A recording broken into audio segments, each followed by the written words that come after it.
ang mga kwento ng pag-ibig, kwento ng buhay at kwento ng pag-asa dito sa Barangay Love Stories. Love Stories.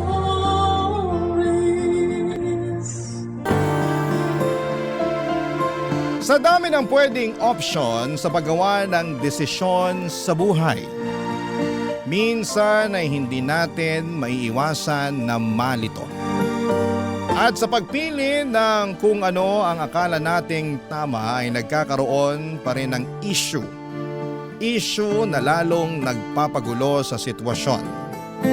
Ikaw, kabarangay, ano nga ba mga bagay na nagpapalito sa'yo?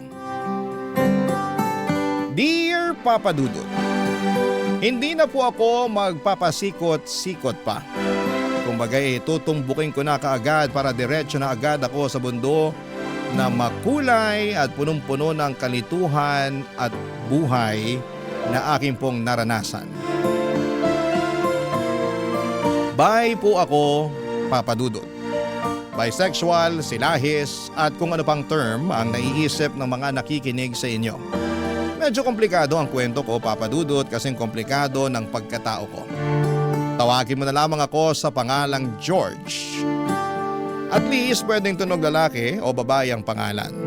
Kumbaga safe na safe sa phone book sa cellphone. George for Georgina. 28 years old ako ngayon at nangyari ang kwento kong ito ilang taon nang nakakalipas.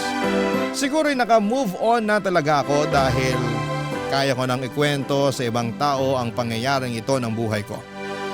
Sabi ko wala na akong pasikot-sikot. Ang hahabaan ko rin pala ay intro ko. O sige na nga Papa Dudut, totoo na to ha. Office mates kami ni Sam at safe din pwedeng babae at pwedeng lalaki. Sam for Samuel. Sobrang close kami as in. Naging close kami dahil unang kita ko pa lamang sa kanya ay tumibok na ang bakla kong puso, kaya gumawa talaga ako ng paraan para mapalapit sa kanya. Pinakilala siya ng isa sa mga office mate ko. Matangkad si Sam, tisoy, balbon, yung tipong 2 araw lang na hindi mag-ahit ay may balbas na agad. Maraming nagkakagusto kay Sam, Becky man o girl, na hindi naman nakapagtataka dahil makalaglag brief o pante. Anti, depende po siguro sa suot. Pero syempre hindi ako papakabog. Makikipagsabayan talaga ako. Kaya gumawa ako ng paraan para makasama ko si Sam sa isang inuman, Papa Dudut.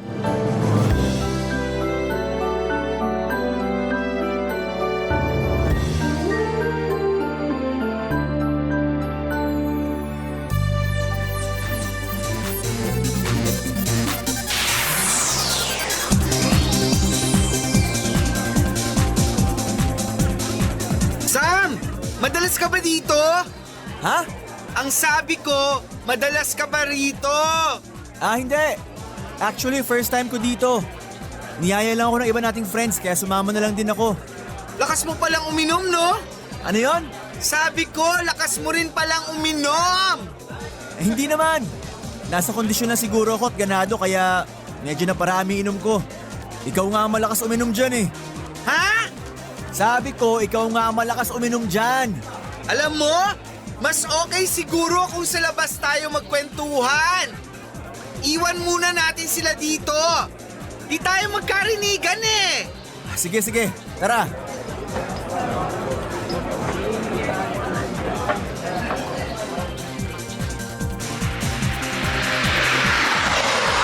Mas tahimik naman siguro dito.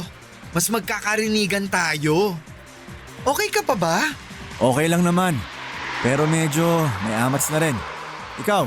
Ang totoo, lasing na. May iba pala ako. Medyo personal ng konti ha. Okay lang? Depende. O sige, kapag pwede sagutin, sasagutin ko. Ano yun? May girlfriend ka na? Ha? Ang sabi ko, may girlfriend ka na ba? Girlfriend, jowa. Baka kasi mamaya pagpasok ko bukas, may bigla na lang sumampal sa akin eh. Wala naman. Uwe! Sa gwapo mong yan, wale! Baka naman pihikan ka lang. Choosy, masyadong mapili, mataas ang standard. Hindi naman.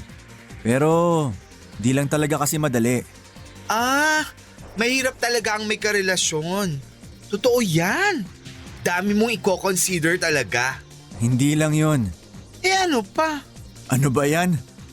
May epekto na nga yata ang alcohol sa katawan ko ah. Wala, hayaan mo na yon. Ano nga yun? Dali na. Tayo lang naman ang nandito eh. Promise tayo lang makakaalam ha. Promise, swear, sumpaman. Oh, ayan ha, nakataas pa ang kamay ko. Sige, para magaan din naman kasi ang loob ko sa'yo eh. Oh, game na. Ano na nga yun? Bye ako. Ha? Bye. Silahis. Os? Kailan pa? Matagal na. Kaya pala wala kang jowa? Pero okay na yun. Carry lang. Ako nga lantad sa mga utaw na ganito talaga ako eh. Wapakels, this is me. I'm happy. Ikaw lang nakakaalam niyan ha. Promise mo, secret yan. Promise. Mamatay man ang lahat ng chismosa na may hilig mangialam sa buhay ng may buhay. Tara, pasok ulit tayo sa loob. Inom tayo. I-celebrate natin ang pag-amin mo sa akin. Tara na, dali. Papa Dudut, aaminin ko sa inyo na medyo na-turn off ako ng konti kay Sam nang malaman ko na paminta siya. Pero sa kabilang banda ay natuwa na rin ako kasi nakakita ako ng chance na pwedeng maging kami, na magugustuhan niya ako. Kaya kung dati ay naiirita ako sa mga babaeng umaaligid kay Sam, ay pinagtatawanan ko na lamang sila dahil alam ko na ang totoong pagkatao niya. Pero syempre may kompetisyon pa rin dahil may posibilidad na magkagusto din siya sa babae, Papa Dudut. Kaya naman umariba na ako sa pagpapaganda at pagpapakita ng aking ginintuang asal. Diyos lang. Talagang pinilit kong kunin ang atensyon niya pero syempre sariling kayod. Hindi ako pwedeng magpatulong sa iba dahil wala namang may alam na ganoon si Sam. Para nga akong ewan at hindi nga ako nanligaw ng babae pero para akong lalaki na nag-iisip ng paraan para mapasagot ang natipuhan ko. Pero hindi ko naman pinapahalata na nililigawan ko siya. Kumaga papadudot kinukuha ko muna ang loob niya. At kapag yon ang nakuha ko ay shoot sa banga ang beauty ko dahil hulog na siya sa aking mga bitag. At once na nabingwit ko siya ay wala na siyang dahilan para tumanggi pa. Ahamakin ko ang lahat, mapasa akin lamang siya at sisiguraduhin kong hindi siya magsisisi sa piling ko. Masyado bang mapusok, Papa Dudut? Well, ganun ako eh. Bigay todo. Effort to the max. At least, wala akong panghihinayanganan dahil ginawa ko naman ang lahat, Papa Dudut.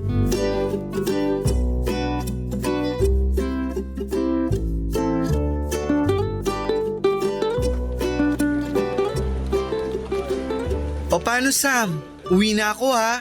Ingat ka. Nagmamadali ka ba? Hindi naman. Bakit? Doon muna tayo sa may table ko sandali. May tatanong lang ako. Okay, sige. Gora! Ano naman yun? At parang emergency meeting naman to? Kinakabahan naman ako sa'yo. Ano? Sabihin mo na, dali. Kala ko ba di ka nagmamadali? Pwede bang maupo muna tayo bago tayo mag-usap? Sure. O ayan, nakaupo na. Ano na yun? Game! Tanong ko lang ha. Bakit parang sobrang bait mo sa akin? Ganun naman ako sa lahat eh. Hindi eh. Nararamdaman ko, espesyal talaga ako sa'yo. Prangkahan na tayo. May gusto ka ba sa akin? Wow ha? Kung makapagtanong, masyadong diretso. Parang reporter lang ang peg. Yung totoo. Para kasing sa ginagawa mo, nililigawan mo ako eh. Hindi naman sa kakapalan ng mukha ha. Pero yun talaga kasi ang nakikita ko sa mga ginagawa mo sa akin. Ano ka ba? Paano mo naman nasabi yan? Malisyoso ka lang? Eh paano ba naman? Tinan mo ha, mas nauunang matapos ang shift mo. Pero hinihintay mo ako hanggang makauwi ako. Nung birthday ko, nagpunta ka pa sa bahay at nagdala ng cake at wine. Kapag may company reports ako na hirap akong gawin, ginagawa mo. Nung nagkasakit ako, halos maya't maya tawag ka ng tawag sa akin para kumustahin ako. Dahil ayaw kitang papuntahin sa apartment dahil baka mahawa ka. Ilang beses ka nagpa-deliver ng pagkain para kamo lumakas agad ako. Tapos sasabihin mo, ganun ka sa lahat? Parang di naman eh. Yung totoo, George. Okay, sige. Teka lang. Iko-condition ko muna ang isip ko sa rejection na matatanggap ko sa'yo. Ha? Ano? Oo na. Gusto kita. Nung una pa lang kitang nakita, gusto na kita. Nagustuhan pa lalo kita nung umamin ka. O ano, sasabihin mo di mo ako type. Friends lang tayo dahil iba ang trip mo. O kaya ayaw mo muna makipagrelasyon. Okay lang naman, Sam. Maiintindihan ko kahit masakit. Pero sana friends pa rin tayo. Sorry kung OA ang mga ginawa ko sa'yo. Gusto ko lang din naman ma-express ang feelings ko eh. Mahirap kasi kapag tinatago. Ganun kasi ako eh. Kapag gusto ko sinasabi ko, pinaparamdam ko. Ayaw ko na may pagsisisihan ako kung bakit di ko ginawa yung mga bagay na dapat sana ginawa ko. Kaya kung… Gusto din kita. Ha? I like you. Totoo. Oo nga. Will you be my partner? Oo naman. Pero, totoo ba to? Totoo. Pero, secret natin to ha. Kasi alam mo naman na wala nakakaalam ng sitwasyon ko. At kung ano talaga ako. Promise! CR tayo? Ha? Kasi nawiwiwi ako sa kilig eh. Papa Dudut, ang ganda ko lang noong mga panahon na yon.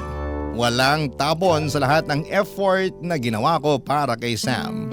Pero hindi madali ang relasyon namin dahil kailangang lumabas na magkaibigan lang talaga kami sa opisina. Pigil po ang lahat ng kilos ko. Kapag pauwi lang kami nagkakaroon ng oras ni Sam dahil sabay kami sa kotse niya at inihahatid naman niya ako sa tinutuluyan ko. Pero parang ang dami ko pang hindi alam tungkol sa kanya. May mga pagkakataon na parang naguguluhan ako sa mga kinikilos niya. Alam kong may tinatago siya sa akin. Alam kong may hindi ako alam tungkol sa totoo niyang pagkatao. Natatakot ako, Papa Dudut, ng mga panahon na yon dahil biglang makaapekto sa aming dalawa ang nililihim na yon ni Sam. Pero dahil sa mahal ko siya, pinilit kong maging bulag. Sa lahat ng mga bagay na nakikita ko na parang hindi okay. Iyon ang hirap pag nagsisimula sa lahat ng lihim. Marami tuloy dapat itago. At ang mas mahirap lamang, Papa Dudut, ay parang sa akin mismo ay may sinesekreto si Sam. Dumarating nga ako noon sa tagpong hindi ako makatulog sa kakaisip kung ano ba talaga yon. Minsan naman ay magkasama kami pero parang wala ako sa sarili kasi natutulala ako. Napapaisip tuloy ako dati kung tama ba na makipagrelasyon ako sa isang tao na parang ang gusto ay patago ang lahat ng bagay. Siguro takot lang kasi talaga akong mawala sa akin si Sam. Takot ako na baka kapag may katotohanan lumabas ay magkahiwalay kami. Mahirap, nakakatakot pero kinaya ko dahil sa nararamdaman ko para sa kanya. Mahal ko eh. Kaya tiis-tiis talaga. Barangay Love Stories. Barangay Love Stories. Papa Dudut, ang dami kong tanong na alam kong si Sam lamang ang makakasagot. Tulad ng totoo bang wala pa siyang nakakarelasyon na iba? Bakit hindi niya kayang ilantad na kami? Bakit kailangang patago lahat ng kilos namin? Bakit hindi ako pwedeng basta-basta pumunta sa totoo niyang bahay bukod sa apartment? Lahat ng iyon, Papa Dudut, naglalaro sa isip ko. Para kung nasa isang game show na hindi ako sigurado kung mananalo ba ako. Para kung nasa isang sugalan na hawak ko na ang baraha pero wala pa ring assurance na nakalalamang ako. Ito yung feeling na walang security at napakahirap. Ilang linggo pa ang lumipas, pinagbigyan ko si Sam sa kung ano ang nakasanayan namin na setup. Pumayag ako sa simula pa lamang na gano'n ang sistema namin, kaya dapat ay pangatawanan ko rin talaga. Kailangan ko rin kasi siyang protektahan. Siyempre naman papadudot sino ba naman ang gustong masirang isang tao na mahalaga sa iyo, hindi ba? Yun nga lang, ako ang mas nagsasakripisyo kasi ako all out sa kanya. Wapakils ako kung baga kasi mas mahalaga sa akin na maramdaman ng partner ko na importante siya at mahal ko siya. Pero papadudot lahat ng bagay ay may sukdulan. Hindi ko rin natiis at kinumpronta ko na si Sam, papadudot.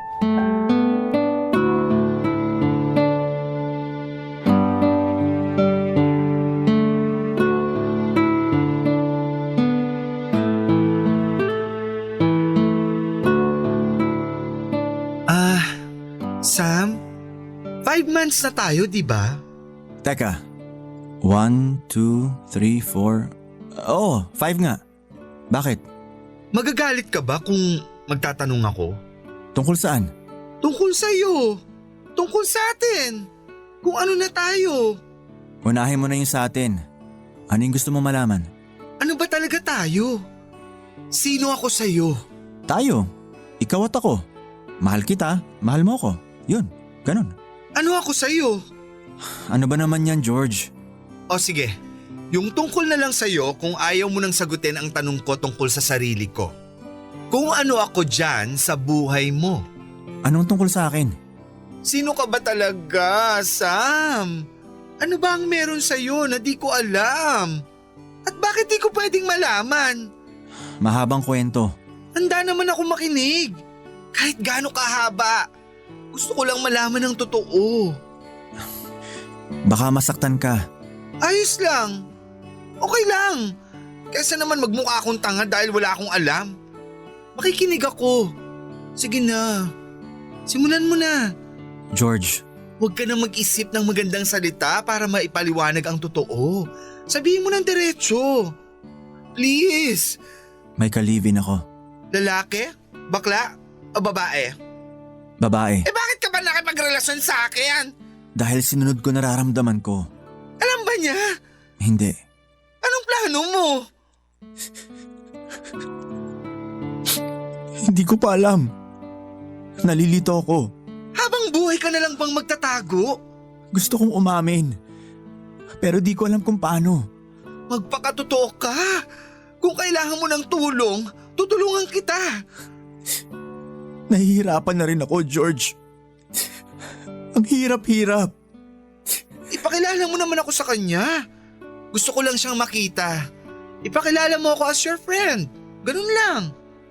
Huwag na muna ngayon. Pero gagawa rin ako ng paraan. Hindi ko na rin kayang habang panahon na magkunwari. At pati ikaw nagsasakripisyo ng dahil sa akin. Okay lang ako. Mas okay ako ngayon dahil alam ko na ang totoo. Basta mahal kita. Alam mo yan. Dumaan muna tayo sa kahit anong resto bago mo ako iatid. Kain muna tayo. Hana. Papadudot, nasaktan ako sa sinabi ni Sam pero natuwa na rin ako dahil parang ako ang naging dahilan kung bakit niya hihiwalayan ang ka-live-in niya. Makasarili lamang ang drama, no? Pero ayun talaga ang katotohanan sa nararamdaman ko. Medyo nagkaroon ako ng peace of mind, papadudot, matapos aminin sa akin ni Sam ang katotohanan. At least noong mga tagpong yon ay alam ko kung saan ako lulugar at kung ano ang sitwasyon naming dalawa. Pero mahirap pa rin masyadong umasa dahil baka bigla na lamang piliin ni Sam ang ka-live-in niya kesa sa akin. Siyempre silahis nga siya, may posibilidad na ma-inlove siya ng totoo sa isang babae. Pero habang hindi pa yon nangyayari ay susulitin ko muna ang pagkakataon na kami ni Sam. Oo nga at nalilito pa siya sa gagawin niyang desisyon pero alam ko naman na sa pagkalito niyang yon ay isa ko sa mga dahilan. Patunay lamang na may nararamdaman talaga siya para sa akin. Papa Dudut, pwedeng husgahan ng mga nakikinig sa iyo ang aking pagkatao o ang pagkatao namin ni Sam, pero ito lamang ang masasabi ko. Tulad ninyo ay may puso rin kaming tumitibok na marunong masaktan, matuwa at magmahal, at may utak din kami na nag-iisip at gumagawa ng desisyon. In short, tao rin po kami. Ilang linggo pa ang lumipas mula nang umamin si Sam na may ka-live-in siya na babae. Unti-unti na siyang nakabubuo ng desisyon at susunod niya na gagawin. Sinabi niya sa akin na aaminin na daw niya sa kanyang ka-live-in. Ay na lang ang itawag natin sa kanya. Sasabihin na daw niya kay Aya ang totoong pagkatao niya. Wala na raw siyang itatago dahil nahihirapan na rin daw siya sa sitwasyon kung nasaan siya ng mga panahong yon.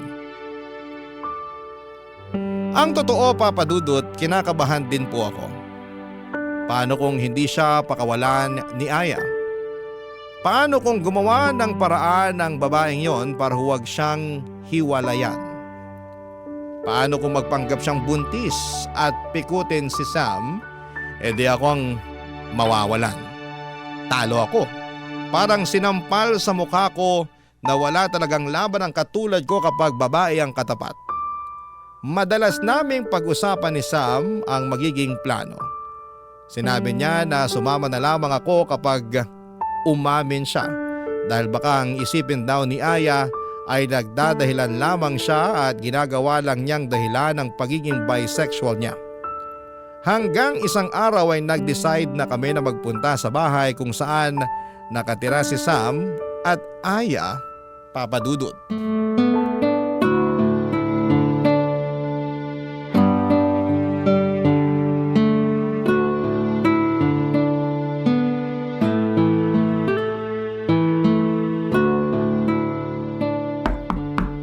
Aya?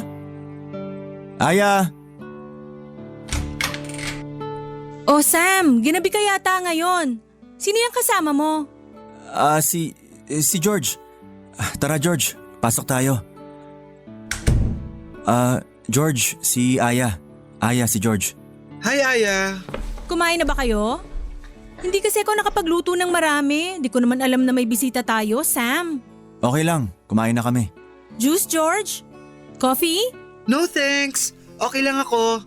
Huwag ka na mag-abala. Ayos lang. O, upo tayo. Upo ka, George. So, Sam? Anong meron? Aya, Ang lalim naman ang pinaghugutan mo ng buntong hininga na yon. Okay ka lang ba, Sam? ang totoo, hindi. Ha? Bakit naman? Aya, alam ko wala to sa timing. Biglaan pero wala naman ako makitang ibang paraan at panahon para sabihin sa'yo to. Pwede ba, Sam? Kung yung iba ang gusto diretso na, sa akin please lang, dahan-dahan, please. Okay. Aya, we've been together for more than a year now. Mabait ka, maganda, mapagmahal, maasikaso, maalalahanin. Parang close to perfect na kung tutuusin. Pero di ang relasyon natin. Okay. Ngayon sabihin mo na yung gusto mong sabihin. Aya, kasi silahis ako. Nagkakagusto ko sa kapwa ko lalaki. And Nararamdaman ko yun, Sam. Ayaw lang kitang kumprontahin dahil ayoko ngang ma-offend ka. Hinihintay lang talaga kitang magsalita. Sa totoo lang, ang tingin ko lang sa'yo kaibigan din simula nang maramdaman ko na parang nag-iiba ka. Pansin naman kasi sa mga kilos mo. Saka matagal naman nang walang nangyayari sa atin, di ba? Parang ang kwarto at kama, pahingahan na lang talaga nating dalawa. Pero huwag kang mag-alala. Wala akong iba. Wala talaga. Aya, alam kong wala kang pamilya dito sa Manila. Kaya pwede ka magstay pa rin dito sa bahay hanggang gusto mo. Naunahan mo lang rin ako. Yun talaga sana ang ipapakiusap ko sa'yo. Kung pwede, dito sana ako tumuloy. Magbibigay pa rin naman ako ng share ko sa mga gastos. Sana okay lang sa'yo. Wala kang dapat alalahanin. Okay na okay. So, may iba na ba? Si George. Siya? Sorry. No, okay lang. At least kilala ko kung sino ang bagong mag-aalaga kay Sam. Mahal ko naman yan kahit parang maramdaman ko na di siya totoo sa kung ano talaga siya. Pero Sam, na-hurt din ako Pero kaysa naman sa maglokohan tayo, okay na rin. George, sana tayo din maging friends. Sana. Oo naman. Aya, thank you No problem. So, Friday ngayon. Walang pasok bukas. Bar tayo? Aya, thank you. Salamat talaga. Salamat. Okay na yun. Thank you din sa lahat. Basta friends tayo ha? And George? Friends? Of course! Magbibihis lang ako tapos alis na tayo ha? And Sam, dapat treat mo.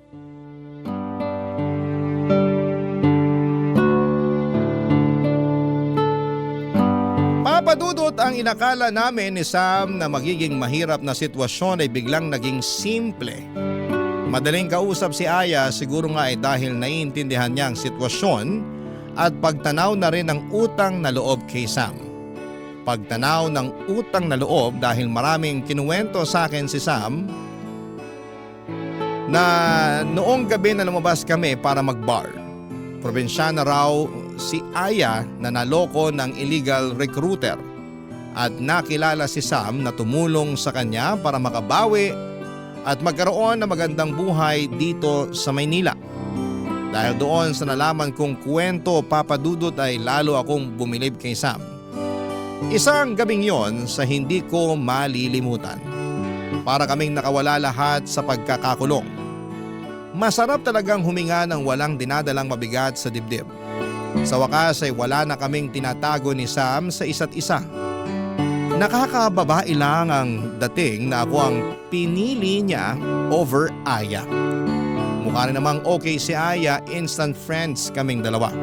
Nalaman ko rin noong gabing yon, Papadudot, na attracted talaga si Aya sa malalambot na guys. Ayaw niya raw sa pamacho na lalaki. Hindi lang din daw yon ang first time na na-fall siya sa katulad ni Sam. Dating araw ay bakla talaga.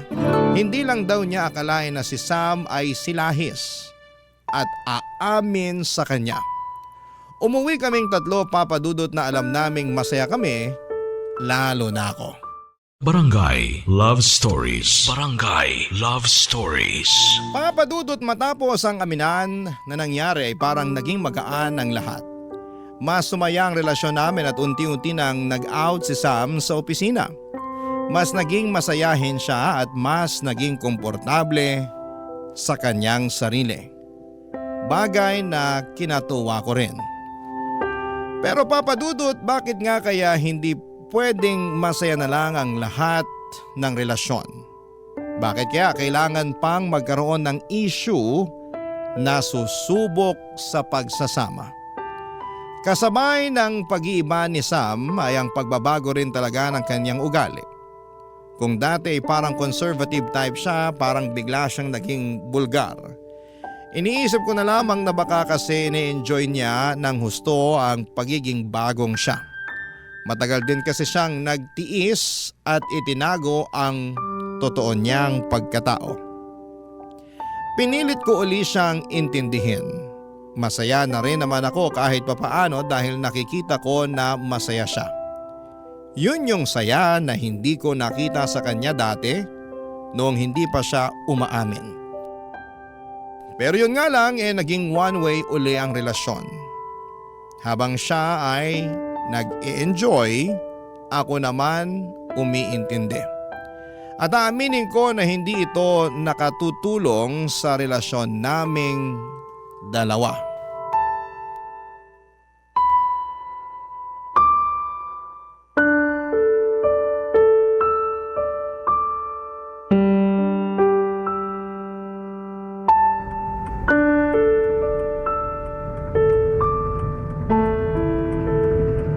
Sam, parang masyado ka naman yatang nagiging masaya. Bakit? Anong problema? Parang kalad ka rin na? Kung sino ang yumaya, sasama ka? Ano ba yung sinasabi mo? Huwag ka na magmaang-maangan pa, Sam. Putok na putok ang balita sa opisina na lumabas kayong dalawa ni Clint nung isang gabi. Sinabi ko naman sa'yo, di ba? Kasama si Rina at Dave. At iniwan nila kayo ng mas maaga. Pero anong oras ka umuwi? Madaling araw? Sobra naman yata ang kwentuhan nyo ni Clint. Madumi ka lang mag-isip, George. Dahil ang dumi rin ng ginagawa nyo. Akala mo ba di ko alam na sumisimple kayo ng usap sa opisina kapag lunch break? Akala mo di ko alam na bukod sa labas nyo nila Dave at Rina nung isang gabi ay madalas na kayong lumalabas ni Clint? Sam naman, kung lalaki si Clint, pwede ko pang sabihin na baka nagkakwentuhan lang kayo kapag magkasama.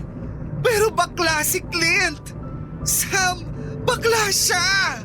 At alam kong isa yun sa uhaw na uhaw sa'yo. Tama na, George. Tama na. Siguro nga, tama na. Nung kay Aya nun, natiis ko dahil alam kong babae siya. At wala akong laban dahil nauna rin siyang dumating sa buhay mo kesa sa akin.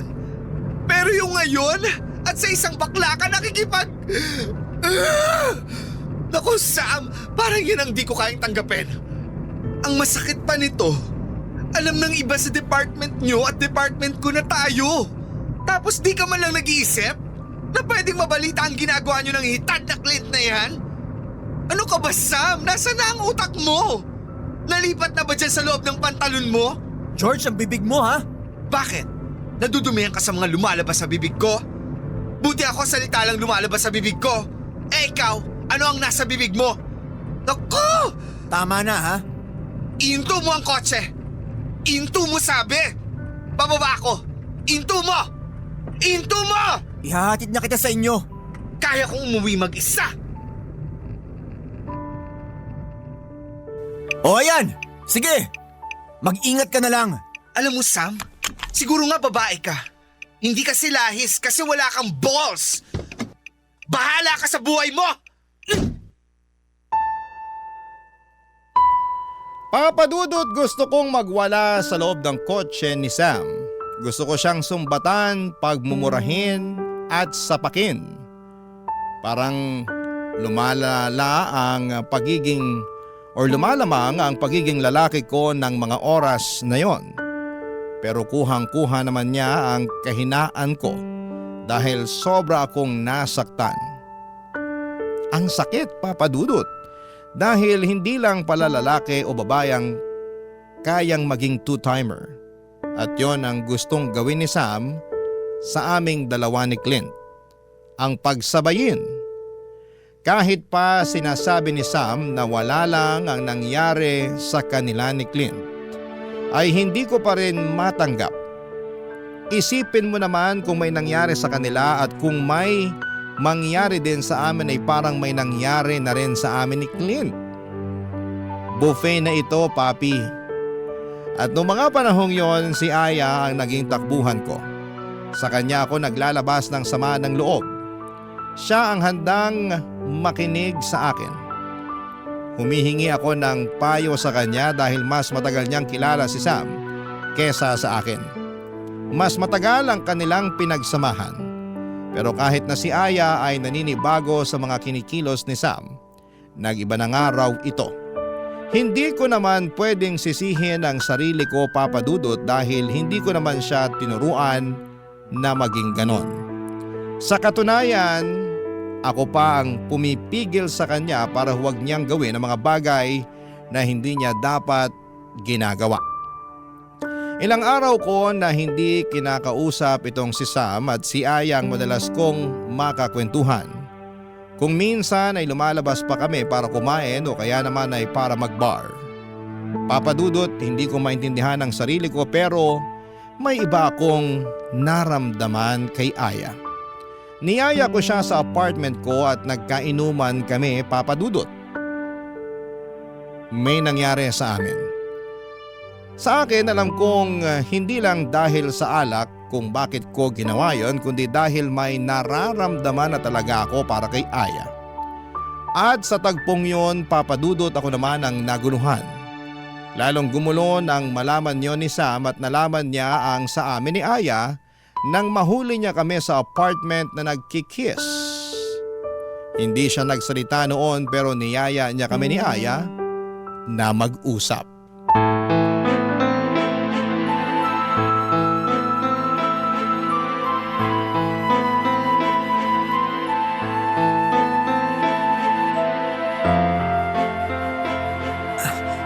George, ano ka ba talaga? Hindi ko alam. Pero isa lang ang malinaw. Gusto ko nang tapusin kung ano man ang meron tayo. Aya? Magulo, Sam eh. Aya, nangyari. May nangyari. Imposible naman na di natin yung sinasadya dahil di lang naman isang beses. Pero ayoko nang maulit ang nangyari sa amin dati ni Sam. George, magdesisyon ka naman kung ano ba talaga. Ikaw ang may kasalanan nito, Sam. Bakit ako? Dahil ikaw ang unang naging magulo ang isip. Masyado ka rin kasing mahina. Oo na, ako na. Kasalanan ko na ang lahat. Ibuntun nyo na sa akin ang lahat ng sisi. Ako na ang mali. Ako na ang marumi. Ako na ang makasalanan. So ano? Paano na tayo ngayon? George? Kung yung sa atin, ayoko na. Iba ang pinoproblema ko ngayon. Kung ano kami ni Aya. Aya? Mahirap sumagot, George. Desisyon na naman to eh. Nalilito ako, sa totoo lang. Ang sakit naman itong ginawa niyo sa akin. Ay wow! Patas lang, Sam! Patas lang! Lahat naman tayo nasaktan, di ba? Nasaktan tayo lahat. Sa iba't ibang paraan nga lang. Ano na? Ganito na lang. Hahayaan na lang nating maging magulo. Maghiwa-hiwalay na tayo. Yun lang siguro ang makakapagpalinaw sa lahat. Sam, kung ano man na nangyari sa atin, hayaan na natin yun. Pero di ko malilimutan ang mga naitulong at nagawa mo para sa akin. George, mas maganda siguro kung hahanapin mo rin muna talaga ang sarili mo. Mahirap magpakabigla. Yung nangyari sa atin, malay natin kapag nahanap mo na ang sarili mo, magkatagpo uli tayo. Pero di muna siguro ngayon. Ang hirap naman ito. Ang gusto ko lang naman, mahalin ako. Ang gusto ko lang naman magmahal. Ang hirap naman maging masaya. Di naman ako madamot. Di naman ako makasarili. Pero sige, tama ka nga siguro, Aya. Siguro nga, magkanya-kanya muna tayo. Sorry. Sorry sa inyong dalawa. Papadudot hanggang ngayon ay sariwa pa sa isip ko ang komprontasyon na yon sa pagitan naming tatlo. Ang pakiramdam ko ng mga tagpong yon, ako ang talong-talo. Ako ang dehado. Isipin mo naman, ang dalawang tao na binigyan ko ng puwang sa puso ko ay parehas na hindi ako kayang pangatawanan. Ang dalawang tao na gusto kong mahalin ay hindi kayang suklian ang kaya kong ibigay sa kanila. Papadudot, nag-decide na nga kaming magkanya-kanya na muna. Si Aya ay bumalik sa probinsya nila, si Sam ay nagpalipat sa ibang site at ako naman ay naiwan sa dating department ko. Mahirap pong mag-move on sa simula kasi dalawang tao ang pinipilit kong kalimutan, si Sam na pinangarap ko na maging kami at si Aya na may nararamdaman akong kakaiba. Pero gusto muna niyang masigurado na ano nga ba ang nararamdaman ko para sa kanya. Komplikado po ang nangyari sa aming tatlo. Umikot ang kwento sa amin. Natatawa na nga lang ako ngayon kapag naiisip ko na ganon nga ba talaga kaliit ang mundo at ang pagkakataon dumaan sa amin ng sabay-sabay. Papadudot, nagkikita kami ni Sam kapag may mga company party pero hi at hello lamang kami.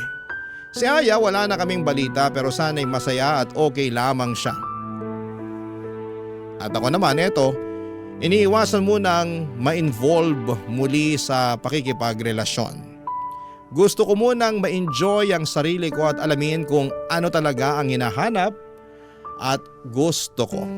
Maraming salamat po, Papa Dudut, kapag may bagong ganap, susulat po uli ako, ha? Ang inyong kapuso at kabarangay forever, George.